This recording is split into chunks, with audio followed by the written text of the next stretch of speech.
Ça peut peut-être vouloir dire que, en ne séparant pas l'âme et le corps, en affirmant que ce qui se passe dans la pensée, c'est quelque chose qui se passe en même temps dans le corps, je vais ressentir mon union avec la nature, mais je vais peut-être aussi l'expérimenter, c'est-à-dire la mettre en pratique, c'est-à-dire que c'est la notion même de béatitude, c'est Spinoza. Si je comprends que je suis partie intégrante d'une totalité, que je suis une partie de Dieu, une partie de l'absolu, une partie qui est voulue et pensée par l'absolu, si j'intègre cette idée de nécessité, le monde ne pouvait pas ne pas me produire au terme de son évolution. Et je suis pensé éternellement par la pensée, parce que ce qui se déroule sur le plan du visible, de l'espace, c'est l'attribut étendu, vous l'avez compris, se déroule en même temps sur le plan de la pensée. Autrement dit, Dieu ne pense pas le monde avant de le créer, puisqu'il n'y a pas de séparation, il n'y a pas de temps en Dieu. En même temps que Dieu se pense lui-même, le monde existe et la nature existe. La nature, c'est le déploiement de la puissance. Il n'y a pas de séparation du tout. Donc cette expérimentation, c'est le fait que si j'arrive à intégrer ce que la science, mais déjà Spinoza me disait, c'est très réconfortant. Si j'intègre cette idée qu'au fond, toutes ces conditions qui m'ont précédé, une seule de ces conditions, si je l'élimine, je n'apparais pas. Donc je suis lié à cette histoire. Il a fallu que le monde soit exactement ce qu'il est pour que moi j'apparaisse. C'est une idée qui me réconcilie au fond avec le monde. Je me sens uni, réconcilié, et Spinoza, il me met à l'abri de la culpabilité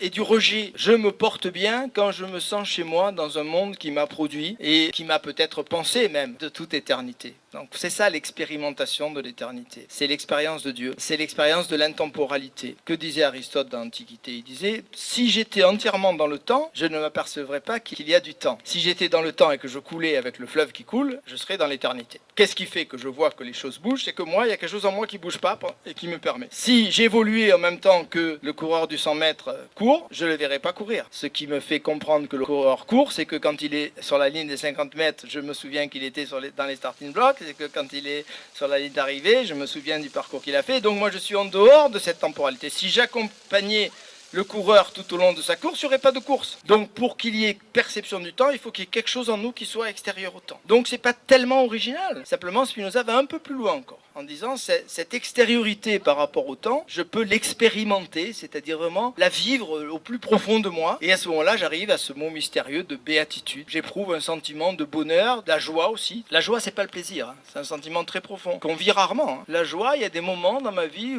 et dans la vôtre où on se sent tout va bien, quoi. Je suis à ma place, ça tourne, tout est bien, hein. Ça, c'est la joie. C'est un sentiment très profond. C'est pas un sentiment léger, c'est pas superficiel, la joie. Du tout, hein. C'est pas l'imbécile heureux, hein. Du tout, du tout, du tout. C'est justement lié à une relation très profonde avec la réalité.